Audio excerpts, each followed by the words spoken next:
혹시 여러분들 그런 적 없으세요? 아, 이거 하면 안 되는데 하면서도 나도 모르게 하고 있는 거예요.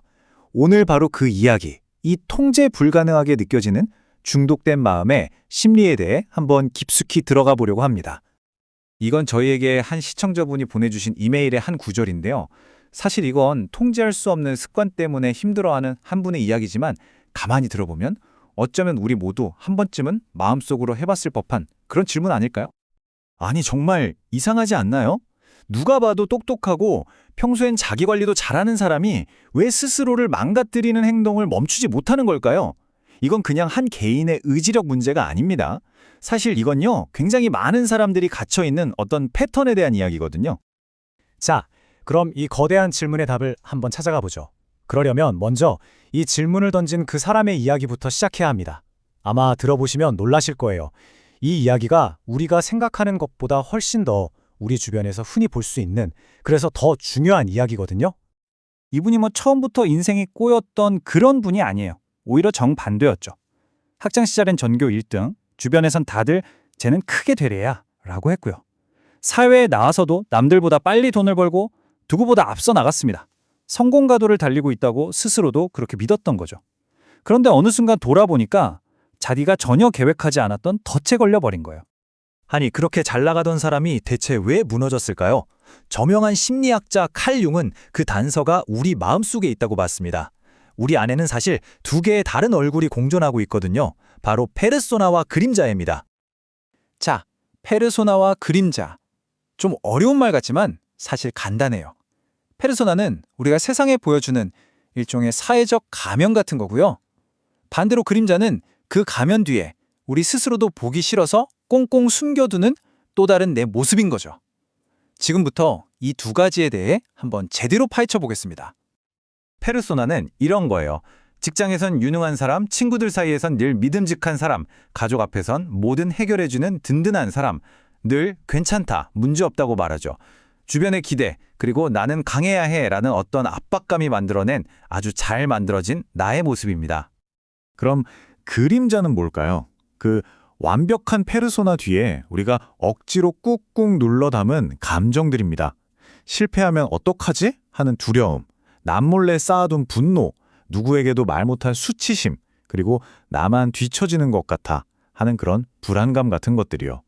우리가 약하다고 부끄럽다고 생각해서 외면해온 모든 것들이 이 그림자 안에 담겨 있는 거죠. 바로 이 지점에서 문제가 터지기 시작합니다. 우리가 애써 외면하고 억눌렀던 이 그림자가, 그 압박이 더는 감당할 수 없을 만큼 커져버리면 우리 마음은 이 고통에서 벗어날 가장 빠르고 쉬운 비상 탈출구를 찾기 시작하거든요. 그게 바로 중독의 시작인 겁니다. 쾌락을 찾아서가 아니라 고통을 피하기 위해서요. 자, 그럼 이 심리적인 탈출구가 어떻게 우리 뇌에 아예 고속도로처럼 굳어지는 걸까요? 지금부터는 이 과정이 어떻게 우리의 의지와는 전혀 상관없이 그냥 자동적으로 일어나는 생물학적인 반응이 되어버리는지 그 뇌과학의 영역으로 들어가 보겠습니다. 여기서 아주 중요한 개념이 나옵니다. 신경과학자 켄트 베리지가 정말 놀라운 사실을 밝혔는데요. 중독 상태가 되면 뇌는 두 가지를 분리하기 시작합니다. 바로 좋아함, 라이킹과 원함, 원팅이에요. 이게 무슨 말이냐면 더 이상 그 행동을 해도 예전 같은 즐거움, 즉 좋아함만 느끼지 못하는데도 그걸 미친 듯이 갈망하는 원함의 욕구는 오히려 점점 더 통제 불가능할 정도로 강해진다는 겁니다. 정말 이상하죠? 그 이유는 바로 예측성 도파민 때문입니다. 도파민이 언제 터져 나오는지 아세요? 우리가 보상을 딱 받았을 때가 아니에요. 보상을 받을지도 모른다고 기대하고 예측할 때 바로 그 순간에 폭발적으로 분비됩니다. 심지어 그 결과가 불확실하고 예측 불가능할수록 더 강력하게요. 우리가 슬롯머신에 중독되는 게 돈을 땄을 때의 기쁨 때문이 아니라 레버를 당기고 이번엔 타줄까 하는 그 순간의 짜릿함 때문인 것과 똑같은 원리죠. 이 원함이라는 욕구가 얼마나 강력한지는요, 1950년대에 있었던 아주 유명한 실험을 보면 알 수 있습니다. 과학자들이 쥐의 뇌에 있는 보상 회로를 직접 자극하는 레버를 하나 만들어줬어요. 그랬더니 쥐들이 어떻게 했을까요?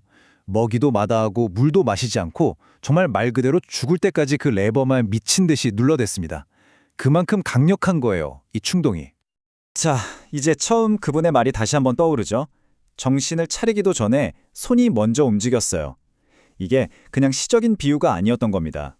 말 그대로 뇌의 보상 회로가 완전히 장악당해서 내 의지보다 더 빨리 몸이 반응해버리는 상태를 정확하게 묘사한 거였어요. 자, 정리해 볼게요. 우리 뇌는 애초에 이런 지름길에 아주 취약하게 만들어져 있습니다. 그런데 만약에 우리가 사는 이 세상 자체가 바로 그 취약점을 이용해서 돈을 벌도록 아주 정교하게 설계되어 있다면 어떻게 될까요? 이제부터는 환경의 역할에 대해 이야기해 보겠습니다. B.F. 스키너라는 심리학자가 역사상 가장 중독성이 강한 패턴을 발견했습니다. 바로 변동 비율 강화 계획이라는 건데요. 말이 좀 어렵죠? 쉽게 말해 불규칙한 보상입니다. 놀랍게도 보상이 예측 불가능하게 주어질 때 우리는 그 행동을 그만두는 게 아니라 오히려 거의 멈출 수 없는 상태에 빠져버린다는 걸 발견한 거죠. 그리고 바로 이 패턴, 이 불규칙한 보상이야말로 현대사회의 거의 모든 디지털 중독을 움직이는 핵심 엔진입니다. 한번 보세요. 스포츠 배팅에서 언제 터질지 모르는 대박, 비디오 게임에서 랜덤으로 떨어지는 희귀 아이템, SNS에서 갑자기 좋아요가 폭발하는 거, 심지어는 성인물을 스크롤할 때마다 뭐가 나올지 모르는 새로움까지 전부 다 이 원리를 이용하고 있는 겁니다. 그러니까 여러분, 이건 그냥 나 혼자 내 습관과 싸우는 게 아닌 거예요. 여러분을 계속해서 빠져들게 만들도록 아주 치밀하게 설계된 거대한 산업과 싸우고 있는 겁니다. 예전에는 카지노 같은 특정 장소에 가야만 이런 유혹에 노출됐다면 지금은 어때요? 24시간 내내 우리 주머니 속 스마트폰 안에 이 모든 게 다 들어있잖아요. 자, 이렇게 우리의 심리, 뇌의 생물학, 그리고 세상의 기술까지 얽혀서 만들어진 이 거대한 중독의 고리. 그렇다면 대체 이걸 어떻게 끊어낼 수 있을까요? 어떻게 하면 이 굴레에서 벗어나 자유를 향해 나아갈 수 있을까요? 지금부터 그 방법을 알아보겠습니다. 가장 먼저 이 고리가 어떻게 돌아가는지 그 구조를 명확하게 봐야 합니다. 총 4단계로 이루어진 굴레인데요. 모든 건 1단계, 마음속 깊은 곳의 상처에서 시작됩니다. 나는 부족해, 나는 뒤처지고 있어 같은 그런 느낌이요. 이 고통을 피하기 위해서 2단계, 가장 빠른 탈출구를 찾게 되죠. 그러면 3단계, 우리 뇌는 그 탈출 경로를 자동으로 기억하고 잠가버립니다. 그리고 마지막 4단계, 그 행동 뒤에 밀려오는 수치심과 죄책감이 다시 처음의 상처를 더 깊게 파고들면서 이 고리는 영원히 반복되는 겁니다. 이 고리를 끊으려면 의지력 하나만으로는 절대 안 됩니다. 이번엔 진짜 끊어야지 다짐해도 자꾸 실패하는 이유가 바로 이거예요. 중독이 뿌리내리고 있는 이 세 가지 층위, 즉 내면의 그림자, 자동화된 뇌회로, 그리고 나를 유혹하는 환경. 이 세 가지를 모두 동시에 다뤄야만 진짜 자유를 얻을 수 있습니다. 특히 첫 번째 층위, 그림자를 다루는 게 정말 중요합니다. 이건 단순히 어떤 습관 하나를 끊는 문제가 아니에요. 그 습관이 도대체 나를 어떤 끔찍한 감정으로부터 지켜주고 있었는지를 알아내는 과정입니다. 스스로에게 아주 정직한 질문을 던져야 해요. 나는 지금 무엇으로부터 도망치고 있는 걸까? 하고요.